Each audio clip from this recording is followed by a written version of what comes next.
Okay, so after you log in, if there's not a Hyper-V Manager icon on your desktop, you should be able to find it under your Start menu, or just simply by clicking on the Windows Start button in the bottom left-hand corner and type in Hyper-V. And then I put a shortcut.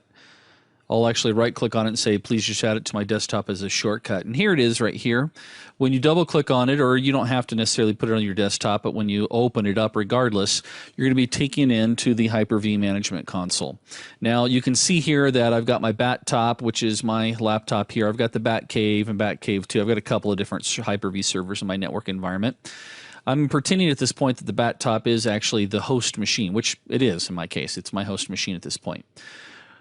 So the first thing that we're going to want to do is I'm going to want to install, remember how we said we need to make sure these machines are networked together, but they can't talk to the host machine, nor can they talk out to the internet or to our production environment.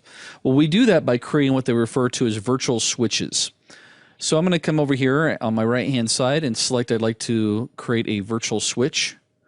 And the virtual switch that I'm going to create is going to be, I have either external, internal, or private. And let me tell you, give you a crash course here on Hyper-V.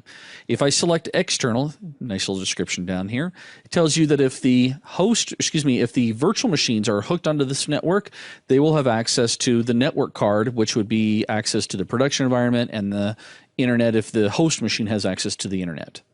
It means that the virtual machines will all get their own IP addresses as well. So they were picked up as just standard machines on your network. The internal network, if I select this one, this basically says the virtual machines can talk to each other as well as they can talk to the host machine, but they can't get beyond the host machine. And I don't want that to take place either. Instead, I'd like to do a private network and a private switch. And a private switch means that the virtual machines can only talk to themselves, and that is it.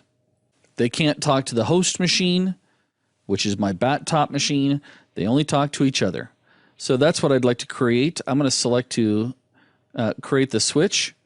You'll notice it created it. The default, Microsoft doesn't know what to name it. They just call it new virtual switch. So I'm going to type this one in, or I'm going to create a name and just call it hacking network. So I know what that is. And if I need to change it, maybe I go, oops, I actually wanted that to be an external. You can switch it over to external. You then select which network adapter you want to put this on. Be careful if you ever decide to do a virtual machine this way, because it will interrupt the host connectivity because it has to hook into it. And so you'll lose internet connectivity or network connectivity to the host machine for about 3 seconds as it configures it. But in our case, again, we're just doing a private network. I'm going to go ahead and hit OK. And there's my host machine with Hyper-V ready for me to start installing my virtual machines.